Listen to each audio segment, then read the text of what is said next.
Our next panel is composed of leaders from YouthMappers, the worldwide organization in 80+ countries representing over 400 chapters and a group AGS has worked with for quite some time.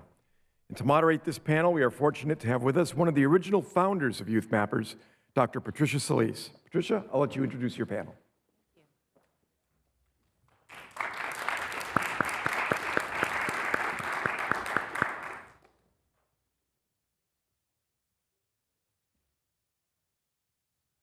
Well, it's the next big thing that everyone's talking about, right? Transformative, mysterious, maybe even a little bit magical when the right people can get it to work. You hear how it's changing everything faster than we've expected. Detecting patterns we used to miss, turning oceans of imagery into insights, and shrinking months of work into minutes. But you also hear it isn't entirely new. Much of what feels like fresh today stands on decades of ideas, tools, and persistence, the work of pioneers who made this moment possible. Yeah. And still, we hear both excitement and caution that if we can steer it wisely, it could help us tackle some of the planet's biggest problems. If we keep fairness, accountability, and equity at the center, it could be the difference we are looking for. And at this point, you might think I'm talking about GeoAI. You're half right. Everything I just said, the promise, the history, the future, fits GeoAI perfectly. But it also describes something else, something even more transformative, something human. I'm talking about our youth. Think about it. Youth movements and people networks, especially the student networks, have always been the ones to experiment, to learn fast, to build new norms. They carry forward those lessons from the past pioneers, to bring forth those local knowledge, make technologies truly useful. They're the ones who validate that tricky polygon at midnight right across their city to collect that one missing image, teach a neighbor a new tool, and mobilize their classrooms to map an entire block. Now, imagine those two things together. GeoAI's speed and pattern-finding power meet the curiosity and persistence of youth.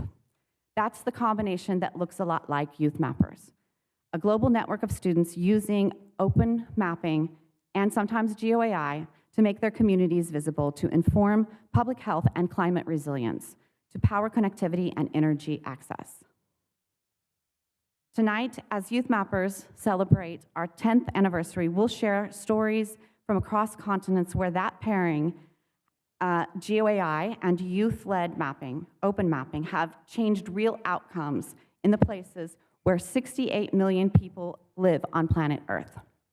As you listen, please notice two things: where machine speed has unlocked scale, and where human judgment, especially the unique wisdom of youth, is making that scale impactful. That consequence is what we call turning GeoAI into action for the global good.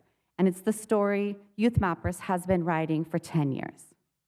I'm Patricia Solis, and I'm a co-founder and the founding director of YouthMappers. I'm from Arizona State University, and we launched this movement in 2015 on Capitol Hill with support from the USAID Geo Center. Please join me in thanking Carrie Stokes, your AGS counselor, for that vision. Is she here? Where's Carrie? Our founding universities were George Washington University, West Virginia University, and Texas Tech University, where my co-host for this session, Deputy Director Marcela Zeballos, is joining us today. Marcela, since these founding universities started YouthMappers, where are they now? Patricia, they're everywhere. 10 years on, that spark has become a movement. We've seen students on more than 442 university campuses participate across 82 countries around the world, thousands of volunteers and thousands of stories. This 10th anniversary, we want to share with you 3 of those stories that show how GeoAI and youth intelligence together are changing how we see our planet and how we act on what we see for the common good, where we live, where we move, where we power the future. As we travel the globe, first, one quick truth. Remember, we don't just build maps, we build mappers. That phrase is our motto and our method. Because no matter how brilliant technology can be, what makes it fit for purpose is the engagement of people who live where the data matter most. Please meet Maliha Mohiuddin. We first met her in 2017 at our very first YouthMappers Leadership Fellowship Workshop in Kathmandu, Nepal, where she was selected from among the best of the world to represent her chapter from the University of Dhaka, Bangladesh. Since then, she's grown to serve as a regional ambassador for YouthMappers, become a youth-led ambassador for USAID, a disaster risk reduction and management fellow in the Asia-Pacific region with the United Nations University, and a fellow of the National NGO Program on Humanitarian Leadership run by Concern Worldwide and the Harvard Humanitarian Initiative. Now she's a PhD candidate in geography at West Virginia University, where she continues to study participatory mapping for disasters. Maliha, how are YouthMappers turning GeoAI into action for the global good where we live? Thank you, Marcela. Well, we live on a planet that is growing hotter year by year, and extreme heat is now the deadliest weather-related hazard worldwide. Yet its impacts are often invisible. 500,000 people die each year in rapidly growing cities where dense development, concrete surfaces, and limited green spaces amplify dangerous temperature, especially for the vulnerable people like elders, children, and people experiencing housing or energy insecurity.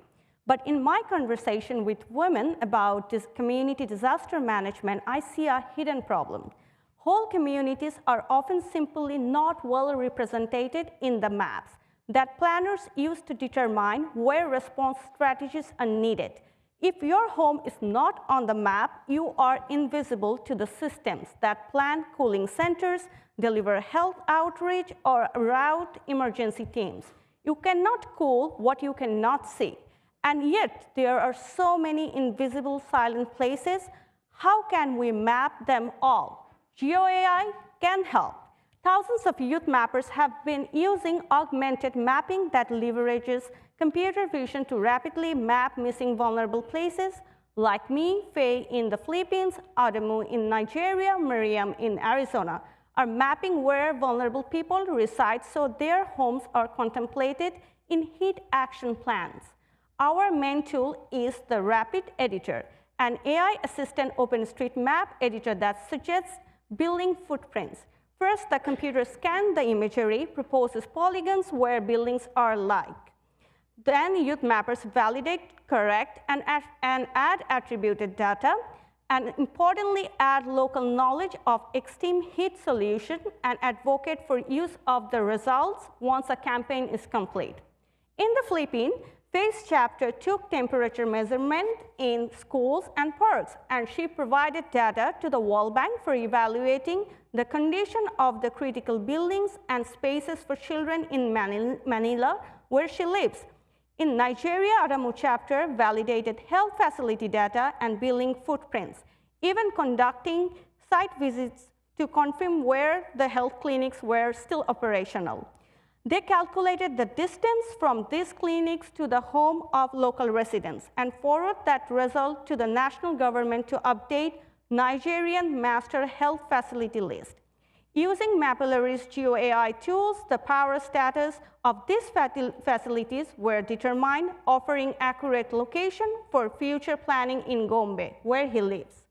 9 other Youth Mappers chapters across Nigeria followed this model, shared their data from where they live with the World Meteorological Organization.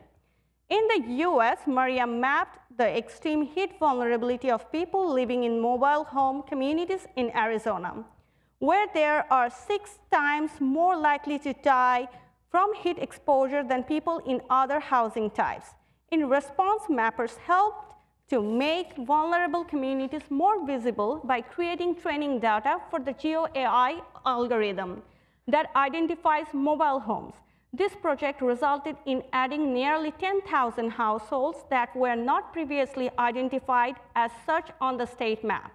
The team's work contributed to new protection for mobile home residents, including a new state law, and the first state heat plan to take care of at-risk communities in Arizona where she lives. Over the past decades, YouthMappers have put 27.5 million buildings on OpenStreetMap, and people are taking notice. Our heat mobilization project was organized by MacArthur Foundation as a top solution in their 100 and Change Resilience competition, a recognition that put YouthMappers in the 2025 Bold Solution Network. By making vulnerable people visible where we live, by making hidden disasters like extreme heat visible, YouthMappers are turning GeoAI into action for the global good. Thank you, Maliha. Everyone here today can map with us too. Please go to this QR code to participate in our 10th anniversary campaign, Where We Live. Our next story puts this work into motion, literally. Natália da Silveira Arruda is also a PhD candidate. Her discipline is urban planning, and she is at Arizona State University. Her research focuses on land use and transportation integration, public participatory design, and procedural justice. Before beginning her doctoral studies, Natália taught at universities in Colombia, including the Universidad de Antioquia in Medellín, where she co-founded YouthMappers chapter GeoLab in 2016. She later served as a regional ambassador in Colombia for her home country, Brazil, supporting chapter development across Latin America, engaging more than 300 students across the region. She was one of only 8 research fellow mentors for YouthMappers and is currently secretary of the YouthMappers chapter at Arizona State University, where she has led a GeoAI project for the global good, Where We Move. Thank you, Marcela. I studied transit, justice, and participatory planning. So I know the difference a crosswalk can make for a parent pushing a stroller, or a person in a wheelchair, or for a child walking home from school. Yet sidewalks, crosswalks, curb ramps, these features are often absent from open data. Without them, models of accessibility are blind to real barriers. Most maps are car-centric, and pedestrian data in OpenStreetMap and elsewhere is seriously lacking. GeoAI can provide the means to find crosswalks in existing satellite, aerial, or street view imagery by validation, but validation cannot be done without people. YouthMappers have stepped up to map with AI and work with Meta and Mapillary in the US and even around the world. In Phoenix, the YouthMappers at ASU chapter helped to map more than 1,200 miles of sidewalks and 10,000 crosswalks. How? Machine learning was used to generate candidate sidewalks geometries from high-resolution aerial and street-level imagery. Using the Rapid tool, our volunteers took a look at the machine learning-generated crosswalks to validate them, which feeds back into the algorithm to improve it or correct the output. For nuanced or complex intersections like roundabouts, shaded or occluded sidewalks, the team could map examples by hand and feed them to the model. The result was marked improvements in model accuracy for difficult geometries and confirmation of hard-to-see or faded crosswalks, and in the end, a fully mapped city. This is now open for anyone to use, and we join efforts in DC, where our YouthMappers at GW are also mapping pedestrian spaces, but also in Austin, Miami, Los Angeles, and yes, here in New York, as a few places making this move to improve accessibility and safety. Even though data can be accessed by anyone, we also made sure that the city of Phoenix knows that it is available and have shared its availability with them for planning. And they are very enthusiastic about this open resource. In all, YouthMappers over the past decade have added more than 1 million kilometers of roads, and the pattern is this: AI proposes, humans verify, together we produce ethical and useful data that planners can use, that everyone can use. And YouthMappers turns GeoAI into action for the global good, where we move. In fact, we encourage you to map our sidewalks with us. Please join us for this second campaign on where we move to add pedestrian infrastructure using Meta Walkabout GeoAI tools with the QR code on the screen. Thank you, Natalia. Your presentation was very moving. Our final YouthMappers story tonight is another powerful one. We're excited to hear from an entrepreneur, a space scientist, technologist, and a YouthMappers inaugural leadership fellow committed to advancing Africa's role in science, technology, and innovation. Research affiliate at the MIT Media Lab, Dr. Temidayo Oniosun is the founding and managing director of Space in Africa. He knows how YouthMappers can truly deliver on turning GeoAI into action for the global good and power the future. Welcome, Dr. Oniosun. Thank you, Marcela. Let me take you to a narrow Sumbik road in rural Sierra Leone. Fatimata Kabia is on a bicycle. A phone is tethered to a selfie stick. Every few seconds, the camera snaps a street-level image. She rides on one coordinated driver collector, make their way up and down each road, slowing for market stalls and puddles, keeping the camera steady as she samples the neighborhood. She's a YouthMapper student volunteer with tremendous local knowledge. Yet her home university does not have reliable power. So the images she collected are gold. They feed mapillary computer vision pipelines and provide the ground evidence that, with the help of GeoAI, can identify poles, lines, substations, and other electrical infrastructure.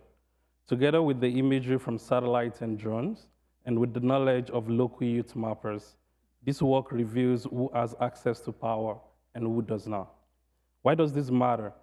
Because many countries don't actually know the full extent of their grid coverage. Incomplete grid data makes renewables planning more difficult, increases the cost of feasibility studies, and can leave communities off the priority list for electrification. When YouthMappers trace poles and lines and validate them, that topology data moves from a map into engineering models. And it supports cluster analysis and city models for mini-grids, helping engineers determine where a mini-grid will be, what access to procure, and where to place a solar array or battery bank. But filling in these crucial data gaps take many images, many miles, and many mappers contributing from many universities. Tommy Charles, for example, and students from 8 universities rode across the Sierra Leone countryside on coordinated mapping routes to collect street-level imagery from 45 communities. New data from over 222,000 open street view images was created.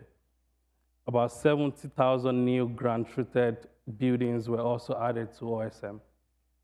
The data that was being generated was overwhelming. So we worked with Mapillary to create Mapwith.ai as a tasking manager to coordinate large numbers of volunteers who wanted to work all together in the same area to use the rapid ID tools in one single place at the same time. Then the power and speed of GeoAI matched the power and speed of volunteers detecting information from these individual images, identifying which features were utility poles, which features were something else, like palm trees. Then the resulting pattern indicates where the grid was, where it was not, where people lived with electricity, and where they did not. These projects brought together AI-augmented mapping and local image collection were successful on 2 fronts. 1, they created new data that supports long-range energy planning and made scoping workflows more efficient, reducing scoping time by up to 90% and improving preliminary cost estimates by as much as 60% compared with traditional desk-only scoping.